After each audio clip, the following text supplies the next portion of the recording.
আজ আমি দেখাবো কিভাবে কিস্তিতে কেনা ফোনের পেমেন্ট খুব সহজেই করা যায়।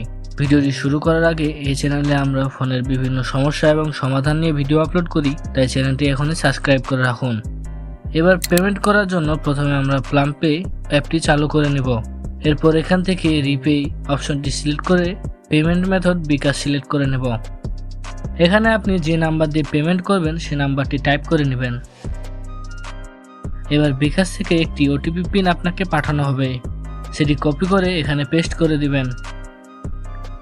এরপর এখানে আপনার পিন নাম্বার দিয়ে দিবেন। ভেরিফিকেশন সাকসেসফুল হলে আপনাকে কিছুটা এরকম ইন্টারফেসে নিয়ে আসবে। আপনি চাইলে পেমেন্ট রিমাইন্ডারে গিয়ে কতবার পেমেন্ট করছেন তা দেখতে পারবেন। আপনি চাইলে পে মোর অপশনটিতে ক্লিক করে বাকি টাকাটাও পরিশোধ করতে পারবেন।